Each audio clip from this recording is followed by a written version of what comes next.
Halo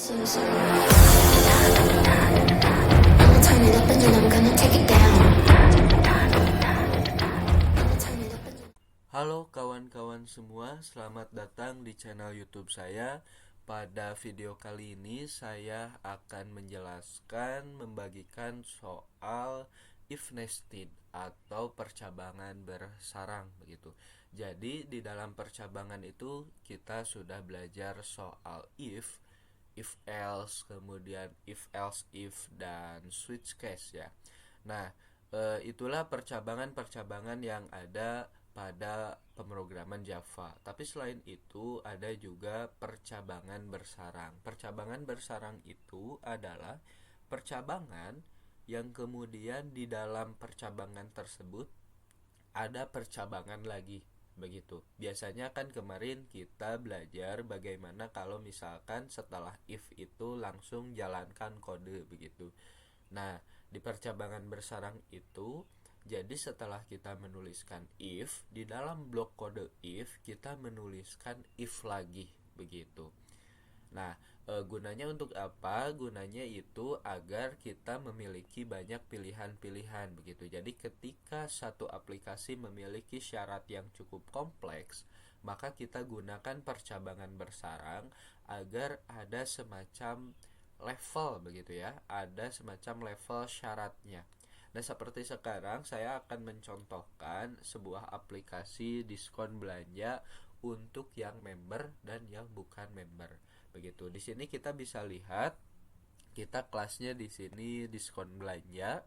Kemudian ada member, string member, dan kemudian integer, ada total belanja dan ada total bayar begitu ya. Perbedaannya ini adalah apa yang dia belanjakan, totalnya berapa, kemudian nanti ada total bayar setelah misalkan user mendapatkan diskon dari total belanjanya begitu. Kemudian kita cari tahu apakah dia member atau bukan. Nah, di sini saya ganti ya, salah saya. Nah, ini namanya member ya. Nah, begitu. Kemudian di sini belanja. Kita meminta dia untuk memasukkan total belanjanya. Gitu. Nah, barulah di sini kita akan menuliskan percabangannya. Baik, kita langsung saja. Jadi kita harus cari tahu dulu apakah dia member atau bukan. Caranya seperti biasa kita gunakan if. Nah, seperti ini. Kemudian kita tulis member. Nah, member ya. Member.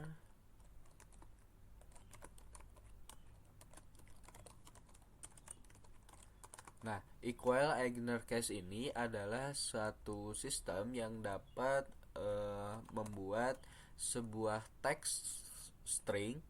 Dia tidak memperdulikan sensitive case begitu. Jadi ketika kita ditulis misalkan seperti ini, jadi ya-nya mau huruf besar pun jadi tidak apa-apa begitu. Nah, di sini apabila membernya menuliskan ya gitu, maka kita akan jalankan program yang ini, baris kode yang ini begitu. Gitu. Jadi di sini ketika apakah Anda member, kemudian ditulis ya.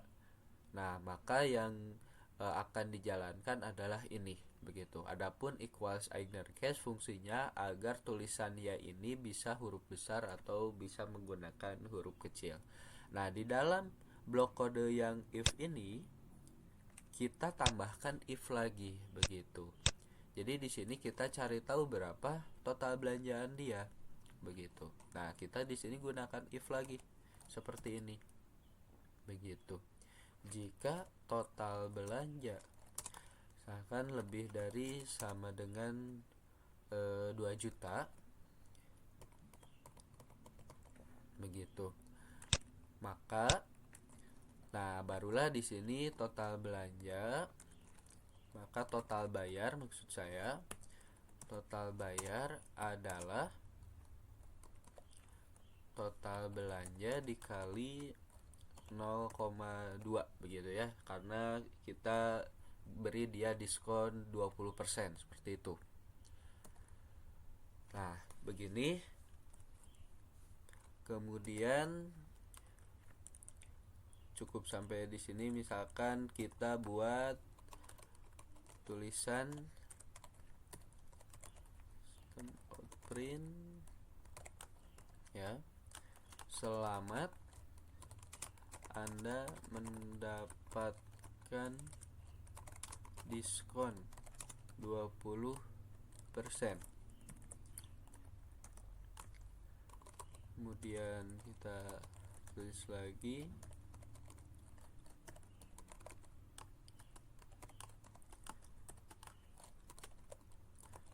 total pembayaran Anda adalah, nah baru kita tulis di sini total bayarnya. Sip, seperti ini. RP ya maksud saya. Nah, total pembayaran Anda adalah seperti ini. Nah, kemudian jangan lupa setelah if ada else juga ya. Begitu. Jadi di sini kita kemudian tulis else-nya. Nah, begini. Oke, kemudian kita gunakan else if di sini ya. Seperti ini, mohon maaf. Nah, kita gunakan else if apabila total belanja dia itu lebih dari 1 juta. Nah, seperti ini. Nah, maka dia mendapatkan diskon sebesar 10%. Oke, total belanja. Nah,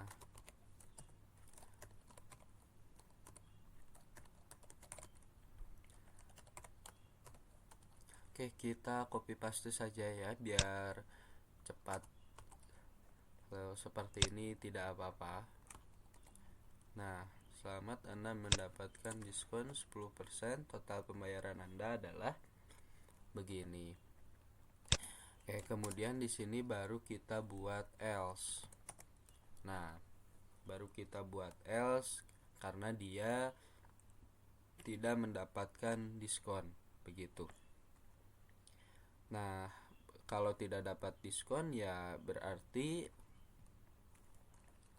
total bayar sama dengan total belanja saja, begini. Nah, barulah di sini kita tulis seperti ini. Oke, nah selanjutnya kita buat else untuk yang if ini, begitu. Kan di sini kita baru menuliskan if else if yang di dalam blok kode if ini ya. Nah, kemudian kita buat else-nya apabila dia mengetikkan tidak atau bukan member, begitu. Jadi untuk yang kondisinya bukan member, begitu. Nah, kita buat else-nya di sini. Else ya. Nah, begini. Jadi untuk yang bukan member, kemudian kita tulis lagi di sini di dalam else ini if, begitu. If total belanja, gitu. Nah, if total belanja lebih dari sama dengan, misalkan ada diskon untuk yang bukan member, tapi apabila dia belinya lebih dari 5 juta misalkan,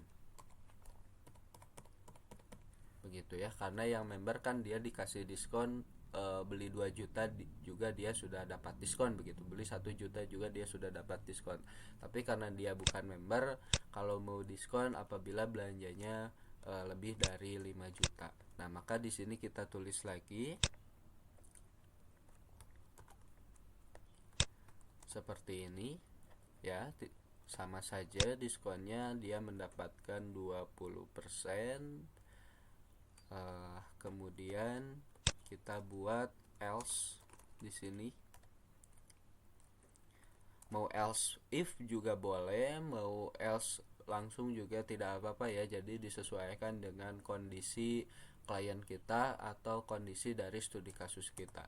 Kita buat else saja di sini. Jadi dia tidak mendapatkan diskon lagi, hanya untuk yang 5 juta ke atas. Seperti ini. Nah,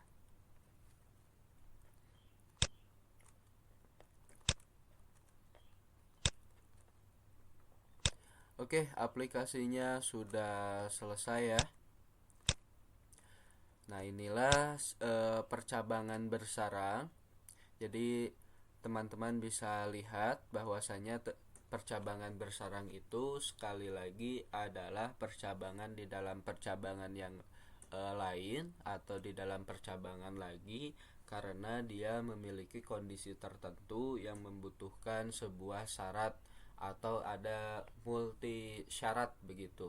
Syaratnya banyak dan ada beberapa level persyaratan, maka bisa kita gunakan percabangan bersarang seperti ini. Di dalam if ada if lagi, atau mungkin di dalam switch case ada if begitu ya. Jadi rekan-rekan bisa kolaborasikan itu sesuai dengan kebutuhan dan kenyamanan kita dalam membuat sebuah program begitu. Baik, sekarang kita coba programnya. Kita jangan lupa untuk simpan.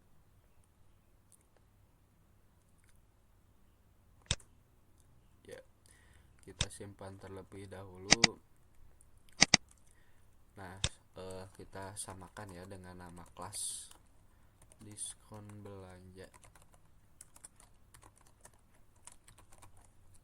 Ya, seperti ini. Kemudian kita running CMD-nya.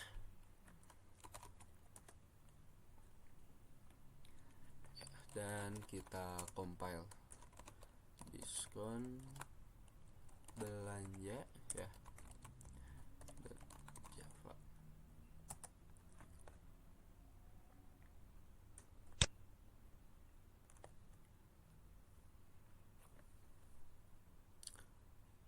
Oke, di sini ada yang error ya, di baris ke-35 katanya.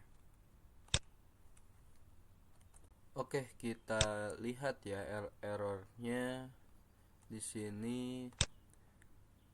Ya. Oh ya.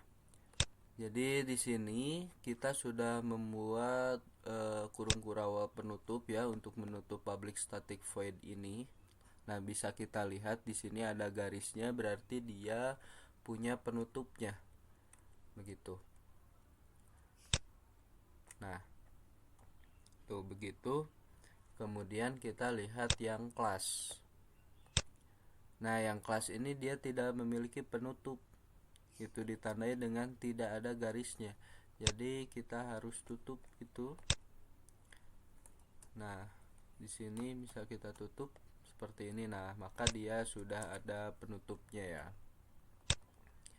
Kemudian kita lihat lagi, takutnya ada yang error. Oh ya, karena ini itu double ya, maka kita tidak bisa membuat operator aritmatika atau perkalian di sini antara integer dengan double. Karena tadi saya di sini buatnya integer, maka kita harus ubah ke double. Kemudian ininya juga menjadi double. Ya. Karena ini 0,2, 0,1-nya itu double, jadi kita tidak bisa mengkalikan antara integer dengan double. Begitu. Baik, kita coba simpan. Kemudian kita buka lagi CMD-nya. Ya, di sini kita compile lagi.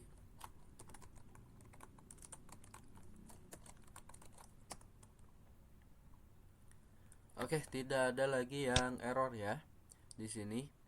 Kemudian kita buka aplikasi yang sudah kita buat. Nah, di sini apakah Anda member? Kita coba tulis ya. Nah, masukkan total belanja kita, misalkan total belanja kita 10 juta. Ya. Nah, maka kita karena mendapatkan eh, pembayaran itu 20%, maka total pembayaran itu, oh ya, maaf, total pembayarannya bukan 2 juta ya, harusnya 8 juta. Saya lupa di sini. Nah, itu dia harusnya total apa maksud saya di sini itu harusnya diskon ya. Jadi kita harus buat lagi di sini namanya apa ya? Diskon ya, begitu, variabel diskon. Nah, di sini kita harus buat diskon seharusnya. Diskon total belanja dikali 0,2, kemudian barulah di sini total bayar sama dengan total belanja dikurangi diskon. Nah, seperti ini. Nah, harusnya seperti ini ya. Mohon maaf, saya kelupaan. Diskon. Nah, begini. Kemudian barulah total bayar. Nah, ini berlaku untuk semuanya ya. Total belanja di sini kita tulis lagi. Nah, mohon maaf salah. Diskon ya. Nah, ini maksud saya. Jadi 0,1. Kita lihat lagi. Takutnya ada yang terlewat lagi.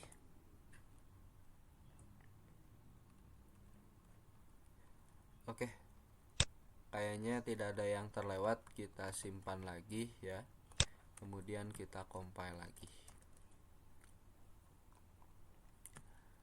Oke. Nah, di sini ya kita masukkan lagi total belanja ya, 10 juta. Nah, ini sudah benar ya, karena kita mendapatkan diskon 20%, maka total pembayaran kita itu 8 juta. Kita coba lagi. Ini kita masih member, tapi kita tidak di bawah, maksud saya tidak di atas 2 juta ya. Jadi untuk yang diskon 10% itu kan di atas 1 juta, maka kita tulis misalkan 1 juta. Nah, maka karena kita mendapatkan diskon 10%, maka total pembayaran kita 900.000. Oke, kita coba untuk yang bukan member, begitu ya. Nah, karena tidak ada kondisinya, maka langsung lari ke else, begitu. Kalian juga bisa menggunakan else if, begitu ya. Jadi tergantung kebutuhan kita. Kemudian total belanjanya kita masukkan 10 juta. Oke, benar ya. Jadi mendapatkan 8 juta total pembayarannya. Kemudian kita buat lagi dengan kondisinya dia di bawah 5 juta, misalkan 1 juta saja untuk yang bukan member, begitu. Nah, karena dia tidak dapat diskon, maka total pembayarannya 1 juta saja. Nah, inilah percabangan bersarang yang bisa rekan-rekan buat seperti ini. Contohnya untuk pembelanjaan. Kita bisa membuat percabangan bersarang ini untuk beberapa kasus yang lain, seperti misalkan penilaian, kemudian mungkin misalkan peminjaman buku dan yang lainnya. Kita juga bisa kolaborasikan antara if, else if dengan switch case, dimana misalkan switch case isinya if, else if dan seterusnya, begitu. Jadi kita bisa kolaborasikan, kita juga bisa try and error lah intinya dalam membuat sebuah coding itu, gitu. Jadi kita memang harus banyak percobaan. Nah, itulah yang bisa kita bagikan pada video kali ini. Mudah-mudahan bermanfaat dan mudah-mudahan dapat dimengerti, serta mohon maaf apabila dalam ketika live coding barusan terjadi beberapa error. Itu memang wajar-wajar saja. Yang penting kita dapat mencari di mana kesalahannya. Silahkan tunggu di video saya yang selanjutnya. saya akan membagikan bagaimana tentang pelajaran coding ini. Dadah.